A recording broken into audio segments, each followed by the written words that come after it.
Bueno, ¿qué tal? Esta es una nueva entrega de Pensándonos a nosotros mismos. Hoy estamos con una invitada especial, Ana Jaramillo, que es la rectora de una universidad también especial, la Universidad de Lanús, y que fue realmente partícipe importante en la última audiencia que convocó la Corte por la Ley de Servicios Audiovisuales. Y antes de abocarnos a hablar con Ana, quiero subrayar que hay un hecho muy importante. Nuestra Corte históricamente ha tenido momentos institucionales graves. En 1930, un fallo de la Corte legitimó los golpes de Estado, puso con supremacía la Constitución Nacional el golpe de facto. A partir de ahí, los usurpadores del poder pudieron legislar y asumir los poderes plenos de la Argentina. Otra Corte, la de los 90, puso por encima de la Constitución, en el fallo Chocobar, el plan económico para no pagarle a los jubilados lo que correspondía. Esta Corte corrigió ese fallo Chocobar con un fallo Badaro y puso las cosas en su lugar. ¿Qué hará ahora esta Corte cuando lo que estamos discutiendo, si se pone por encima del derecho constitucional que tenemos todos los argentinos, al poder económico y al poder de los medios de comunicación? Ana, vos sos la rectora de una universidad que a mí me enorgullece que hayan invitado, primero porque sos quien ha concretado que en una universidad argentina sea materia obligatoria para todas las carreras pensamiento nacional. Es decir, estamos hablando de una universidad que recupera la propia mirada y en tal carácter es convocada por la Corte para que nos hable de la Ley de Servicios Audiovisuales. Bueno, de ahí la importancia de tenerte a vos como rectora y el aporte que ustedes han hecho y que nos cuentes cuál es tu visión de lo que vivieron y de lo que esperás. Bueno, nosotros creemos en que uno tiene que ser coherente entre la palabra, lo que dice y lo que hace, ¿no? Tienen que ir de la mano. Entonces nosotros, como tenemos desde el principio, que depende directamente del rector, o sea, de mí en este momento, desde siempre, porque la fundé yo en la universidad, el Centro de Derechos Humanos, porque todos los jóvenes que entran ahora no habían nacido cuando pasó todo lo que pasó en la última dictadura.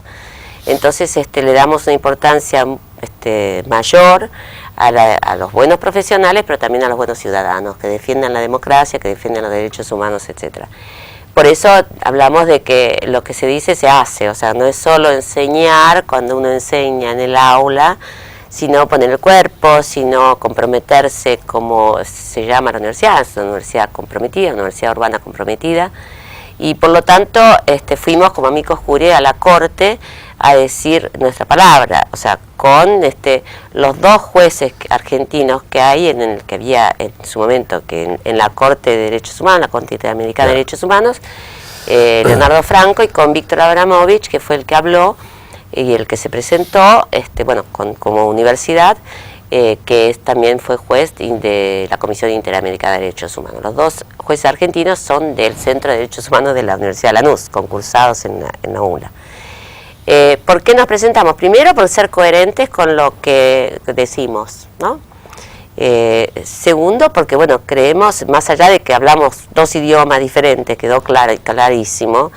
Ellos hablan de consumidores, nosotros hablamos de ciudadanos, ellos hablan de empresas, nosotros hablamos de Estado y de nación.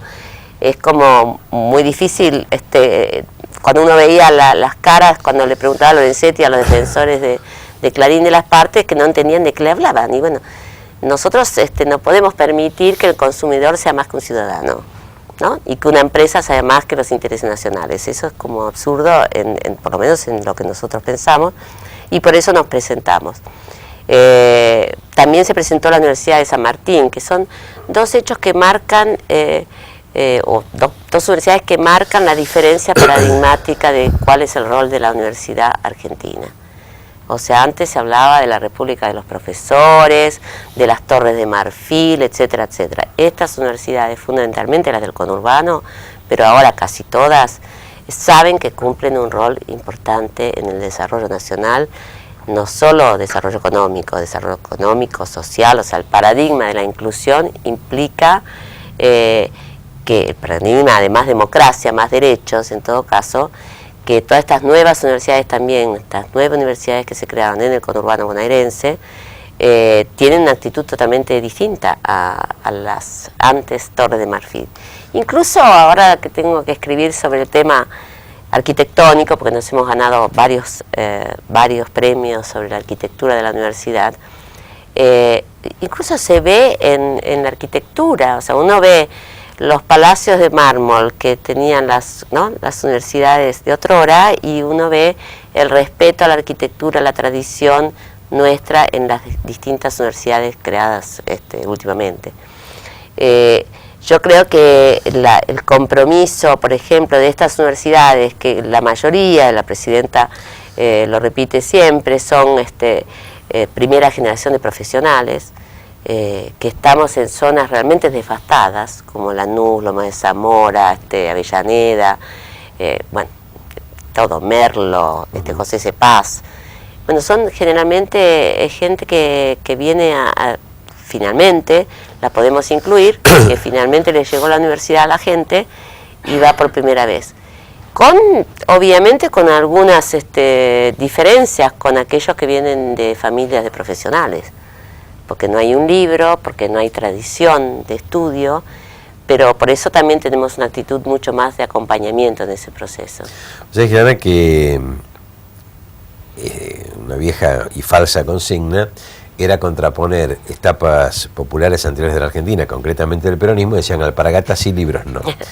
Yo lo que siento es que esta etapa de la Universidad Argentina, con las universidades del conurbano nuevas y la readecuación de algunas universidades de Buenos Aires, que también lo están empezando a hacer, gracias a Dios, es poner los libros al servicio de los trabajadores, al servicio de las alpargatas. Creo que este es el rol que se está cumpliendo. Y en el tema de la ley de medios o la ley de servicios audiovisuales, no es menor que se haya podido empezar a desnudar esta contradicción que vos marcás. Escuchaba estos días cómo se naturalizaba en un noticiero de los que responden a los intereses foráneos de siempre, lo que está por ocurrir o lo que se amenaza va a seguir ocurriendo en Siria con los bombardeos, y se lo cuantificaba en barriles de petróleo y en el valor del petróleo. Renglón seguido, como un acto de misericordia, se hablaba de la humanidad pobre, de cómo se cuidaba a unos chimpancés, que a un chimpancé se le había roto la cabeza. Digo, a ver, la naturalización que se hace a partir de la ausencia de voces alternativas es lo que se está defendiendo, en definitiva, para que los que acusan de relato y son los relatores de siempre de una realidad que no es la verdadera, bueno, puedan ser contrapesados con canales comunitarios como como el canal que está construyendo la Universidad de Lanús, y con otras voces.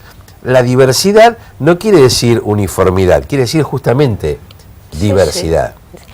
Mira, las universidades estamos todas poniendo, bueno, la radio ya funciona, ahora nos falta el canal, lo que pasa es que también requiere bastantes recursos, sí, sí. Y la puesta en marcha de un canal de televisión tampoco, bueno, ustedes lo saben, no es fácil. Pero tampoco es fácil cuando hay tanta oligopolios, o si no queremos llamarle monopolio, pero la verdad que tienen un poder terrible, por más que te den la señal, es un poder terrible. Todas las universidades ahora tienen derecho a poner su televisión y su radio, o sea, hablando con su voz. Guste o no, por ejemplo, en el caso de Lanús son 20.000 personas, es una comunidad importante. En el caso de La Matanza son 40.000 personas. O sea, estamos representando, y no solo el rector, sino los propios estudiantes, los docentes, etcétera, que hablamos de otra cosa. Hablamos, por ejemplo, del problema de la cuenca Riachuelo Matanza, cómo se puede resolver, por ejemplo, ¿no? O hablamos del tema de la salud, o hablamos del tema de, bueno, ahora, por ejemplo, tuvimos la desgracia el viernes pasado que violaron y mataron a una estudiante de enfermería de la Universidad de Lanús, que, bueno, lamentablemente, o sea, la violencia, nosotros tenemos, obviamente también, así como tenemos la palabra en la radio, tenemos formación en seguridad ciudadana, formación en todo lo que el país necesita. Nuestras carreras, siempre digo, la currícula de la Universidad de Lanús es la comunidad, o sea, los problemas de la comunidad. O sea que esto que decís vos me lleva a recordar de viejos tiempos en la universidad, cuando leíamos a Marcuse. O sea, Estados Unidos necesita tirar bombas aunque sea por 2 días, como dijo Obama, ¿no? Que es siniestro, o sea, es terrorífico. 2 días porque si no, hablando de consumidores, ¿cómo consumen la industria armamentística sus balas, sus bombas, sus buques, sus aviones, si no hay una guerra? Y lo llaman a Dustin Hoffman, como en la película, ¿no? O sea, mentiras que matan. Sí, hagamos una guerra y tiramos nuestras bombas y entonces podemos seguir fabricando bombas, porque si no se llenan de bombas, se llenan de aviones. Y bueno, Obama, como cualquier presidente, está preso de la industria armamentística en Estados Unidos y ya es descarado cuando dice, aunque sea por 2 días, o sea, hagamos una guerra porque sea por 2 días para tirar las bombas, ¿no? Sí. Y eso, de alguna manera, esconde la masacre, la falta de humanismo. O sea, y le dan el premio Nobel de la Paz, ¿no? La verdad que es algo, ese es el una hipocresía. Lo que, a ver, nuestro periodismo de investigación, estas cosas nunca las dice, no las investiga en serio. Ahora que hay, por ejemplo, la posibilidad de ver Telesur, uno advierte de qué manera se omite sistemáticamente la información del continente. Nosotros no nos enteramos qué pasa al lado, no nos enteramos no que al lado ni adentro, ¿no? Digamos, pero en los países vecinos no nos enteramos. Hay una construcción. Es eso que decías al principio y saludo y felicito por este programa. Yo te contaba que dirijo un proyecto de un atlas histórico de América Latina con 15 politólogos nacionales, que le digo, bueno, no importa si terminamos temprano, o sea, lo importante es autorreconocerse, ¿no? O sea, saber más de este lado, porque siempre también en las carreras de las universidades tradicionales miran a Europa. No dan como si fuéramos ágrafos todos los argentinos, no solo los nacionales y populares. Entonces, realmente esto que decís es, ojalá hubiera miles de Telesur, ojalá que nuestro canal también pueda mirar, investigar quiénes somos, cómo somos, a dónde vamos, el conjunto de América Latina. Por eso también pusimos obligatorio el pensamiento nacional y latinoamericano, como dijiste, porque nuestros egresados queremos que salgan pensando desde acá, como decía Jauretche, con nuestros ojos. Como también dice un querido profesor ya desaparecido, Gustavo Sirigliano, cuando uno no tiene pensamiento propio, está en el pensamiento ajeno. Vamos al próximo bloque, Ana, y seguimos hablando de la ley de servicios audiovisuales.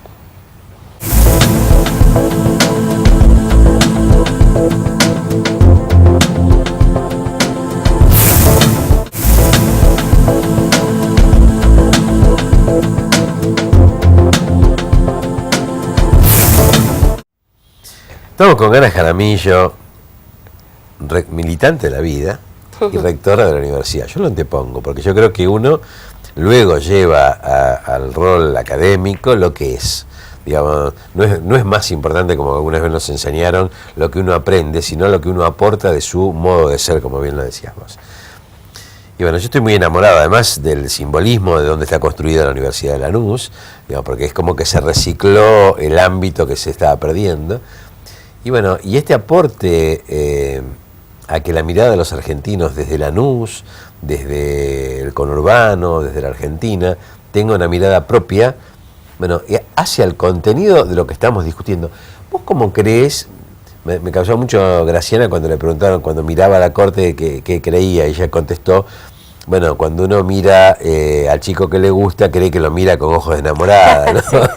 Sí, muy graciosa. Sí. Pero, ¿vos qué pensás que puede llegar a ocurrir, o qué esperás que ocurra con lo que tiene en las manos en este momento la Corte de la Argentina, la Suprema Corte? Bueno, yo, en función de lo que decíamos antes, nuestra presentación fue justamente hablando del derecho colectivo, ¿no? El otro día, que al día siguiente me puse a mi viejo oficio de periodística y escribí un texto que se llama La rebelión de las masas, ¿no? O sea, que citando a Ortega y Gasset, sí, obviamente, que decía, bueno, que los derechos del hombre se sancionaron, ¿no?, en el siglo XVIII, como sabemos. En el siglo XIX, el pueblo, supuestamente las masas, sabía, pero no lo sentía que tenía derecho. Bueno, ahora saben que tienen derechos y se quieren apropiar con todo derecho, de más derechos, del derecho a un matrimonio igualitario, del derecho a ser incluidos en los planes educativos, en los planes de alfabetización. Obviamente, entonces estos derechos que queremos ampliar y que se están ampliando en nuestro país todos los días, son los derechos humanos, llámese también derechos sociales, económicos. No es, algunos creen que los derechos humanos son solamente lo que pasó en la última dictadura. No, son derechos sociales, económicos, desde siempre, ¿no? Desde los derechos del hombre y la revolución en el siglo XVIII. Yo creo que si escuchamos bien lo que decía los amicus curiae, por ejemplo, o lo que decían los representantes de la parte, que ahí Berbisky estuvo muy sensato, o sea, se cambió el sentido del amicus curiae. Pero lo cierto es que nosotros hablamos del acceso de los derechos colectivos a la información y a libertad de expresión. Y los otros hablan de otra cosa.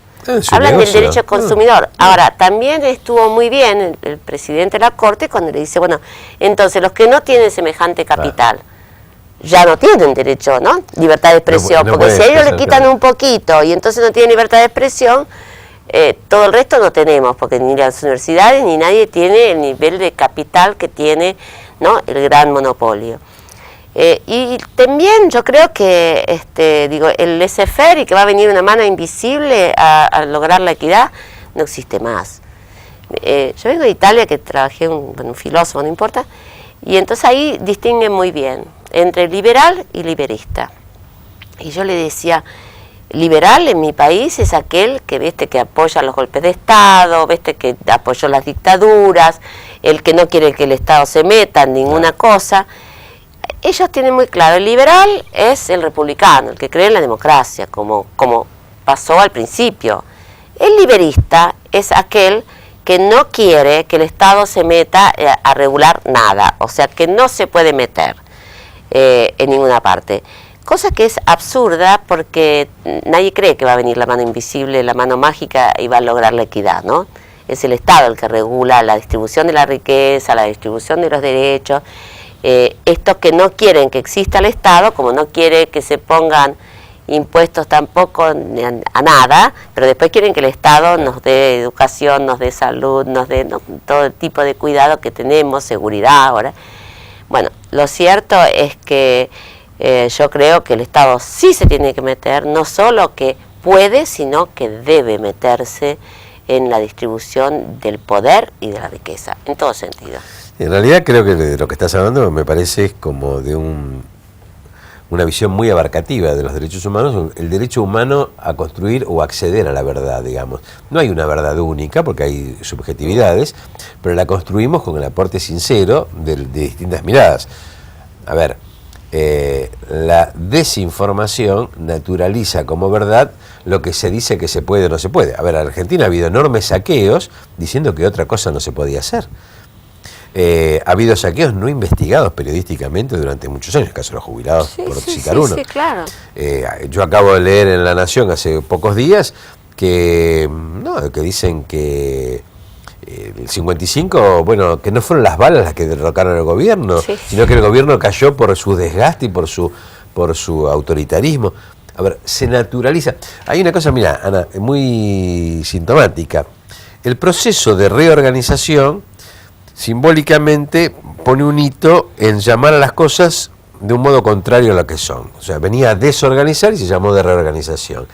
Y esto se sigue repitiendo. Los que acusan de relato a los que queremos dar distintas opiniones y vertir distintas visiones, son los que toda la vida han escolarizado el relato y lo han incluido en la currícula de las universidades, inclusive la televisión ni que hablar, ¿no? Totalmente de acuerdo. Es esto que se decía, bueno, ¿para qué se usan los derechos humanos? O sea, ¿quiénes son los bárbaros? Porque a nosotros nos llaman los bárbaros. O sea, y nosotros, estamos enredados en este relato sarmentino, ¿no? Civilización o barbarie. Bueno, entonces nosotros somos los bárbaros siempre, aquellos que defendemos las causas nacionales y populares. Eso nos queda clarísimo, que somos los bárbaros. Ahora, esta defensa de los derechos humanos que nosotros hacemos acá, se utiliza justamente, tantas cosas que nos dijeron al Instituto Dorrego, se utiliza, por ejemplo, en el caso de Estados Unidos, para invadir Afganistán, para invadir ahora Siria. ¿Por qué? Porque no respetan los derechos humanos. Suponete las cosas que decían sobre las mujeres que usaban burkas. Bueno, era un tema cultural que no respetaban. Acabaron con muchos talibanes, ¿no? No sé cuántos cientos de miles. Sin embargo, las mujeres volvieron a ponerse la burka. Porque ellos van a decidir cuándo se la sacan y cuándo se la ponen, digamos, porque son culturas ancestrales que van paso a paso y que nadie le puede imponer este famoso de exportar revoluciones o exportar otro tipo de situaciones. Bueno, no se puede. Justamente cada pueblo tiene su historia, que la vayan, y su cultura fundamentalmente, y bueno, o sea, hay que respetarlos, pero ahora los Estados Unidos concretamente invaden en el nombre de los derechos humanos. Bueno, es realmente como de un cinismo apabullante. Pero bueno, yo creo, o sea, como pasó desde siempre, desde el historicismo, cuando nace con Vico, con Herder, con Croce, o sea, querer hacer revoluciones tempranas, ¿no? Es absurdo, porque los pueblos son los que van decidiendo, ¿no? Entonces este cinismo que argumenta y que se naturaliza, como decís vos, o sea, bueno, si ahora, y la falta de información que tenemos, como decís, ojalá hubiera miles de Telesur. No sabemos cuándo se naturaliza todo, también la cantidad de muertes, ya son números, no son personas. Sí, es un número, no son personas. 30 vi un amigo mío de España que dice, bueno, yo me anoté, aunque sea hasta 2 puedo adoptar. ¿De qué? Le digo. Hay una campaña para que se adopten niños de Siria, por ejemplo. Pero bueno, eso es mejor, que son puros números. Acá ni siquiera se dice cuántos niños mataron ya. Entonces, esto de invadir y creer, bueno, esto de 2 días a mí me produjo un escalofrío, ¿no? O sea, ya no saben qué decir para tirar sus bombas, o sea, ni qué inventar. Una naturalidad impresionante, claro. Pero yo creo que, volviendo a la ley de medios, y bueno, ni hablar a ese editorial de La Nación, que es realmente lamentable, pero bueno, no se puede esperar más del diario La Nación. Sí, lo que siempre hicieron, son coherentes, creo que se exacerba, y creo que esta vez sus socios militares no están. O sea, no están para tirar las balas, ¿no? Para tirar tiros, por lo cual se meten con la tinta, pero esperemos que sigan no estando, ¿no?, las balas. Yo espero que la Corte comprenda cómo funciona el imperium en el mundo, ¿no? Es decir, que tiene un pilar financiero, un pilar propagandístico y un pilar militar. El pilar propagandístico, que tiene que ver con esto que se está discutiendo en Argentina, no hablamos de diario, estamos hablando de la televisión en este momento, de los servicios de comunicación audiovisual, digo, son los que preparan y justifican lo que después se ejecuta el pilar militar y se apropia el financiero. Esto pasa en el mundo. Estados Unidos va y destruye Irak y después lo reconstruye. Digo, genera el negocio de las bombas, mata gente, dice pero que... ya están preparando la reconstrucción. Claro. Están preparando la reconstrucción en Alemania, yo me enteré por otros lados, hace como 1 año. La reconstrucción de lo que van a destruir. O sea, es de un cinismo absurdo totalmente, que lo tenés que... Por eso digo, que la Corte, si vos me decís qué espero, digo, una cosa es lo que sé, que no sé nada, no sé qué realmente va a hacer, pero tendría que fallar a favor de la distribución en ese sentido del poder y la regulación que el Estado, además, que el Estado se propone, pero además es una ley votada por la gran mayoría. O sea que si no falla concretamente para la aplicación y la constitucionalidad de la ley, es realmente absurdo. O sea, como si en el Senado y en la Cámara de Diputados no hubiera abogados. O sea, y había una persona que dijo, yo soy abogado constitucionalista. ¿Qué quiere decir? A ver, yo también soy constitucionalista en la defensa de la Constitución. Porque da derecho constitucional. Entonces, ¿cuántos abogados tenemos, diputados, senadores, que también respetan y defienden la Constitución y que votaron a favor? Peronistas, no peronistas, del Frente para la Victoria, no Frente para la Victoria. ¿Qué quiere decir esto? O sea, si la Corte falla a favor del monopolio, queda claro que falla a favor de los liberistas, dirían en Italia, ¿no? De aquellos que no quieren que el Estado regule nada y que aquellos que están esperando que alguna mano invisible venga a poner, a distribuir la riqueza y a poner la equidad en nuestro país. Es lamentable, pues son las mismas personas o voceros quienes se alegran porque los fondos buitres ganan en cierto momento. Son los mismos que se alegran cada vez que le va mal a la Argentina, no al gobierno. Entonces, realmente es lamentable. Yo creo que las universidades tenemos mucho para decir en ese sentido, por eso nos presentamos, se presentó San Martín y Lanús, porque el Made in Lanús también va a ser pensamiento, y es pensamiento. O sea, nuestros jóvenes van a salir con compromiso total con su país y con América Latina. De hecho, ya los vemos salir y bueno, esta primera generación de profesionales salen buenos profesionales y pensando desde acá. Decía de la Riega, un filósofo argentino, que el pensamiento europeo había llegado a su plenitud, pero entraba en la etapa de senectud, que no podía seguir avanzando. Y lo decía con respeto, y que era tiempo de que recuperáramos la propia mirada, que es lo que está haciendo Lanús y lo que estamos tratando de hacer a partir de la diversidad de voces, porque tenemos mucho que aportar al camino de construcción de una sociedad distinta. Bueno, esperemos que la Corte comprenda y no cometa el error que cometió aquella Corte del año 30, que puso el poder por encima de la Constitución, o la Corte de los 90, que puso el poder económico por encima de la Constitución, que ésta no ponga el pilar propagandístico del imperio por encima de la Constitución. Esperemos que esto sea así, Ana. Mira, yo tengo plena confianza, el último libro que escribí justamente sobre Croce, el italiano, hablaba de que, bueno, en Europa, como decís vos, la filosofía llega como el búho de Minerva, al atardecer. Claro. Y yo digo que en América Latina la filosofía es el gallo, o sea, es el gallo de América, que está anunciando una nueva realidad, que está anunciando un nuevo país. Porque tuvimos que construir todo. Nuestros filósofos son los que anuncian y nos dicen, como Leopoldo Sea, como Rodó, cómo tenemos que hacer este continente. Así que vamos con el gallo. Maravilloso que el gallo nos ilumine para la ley de servicios de Sevilla. Sí, sí. Un gusto, Ana, y seguiremos conversando sobre estas Gracias por la invitación.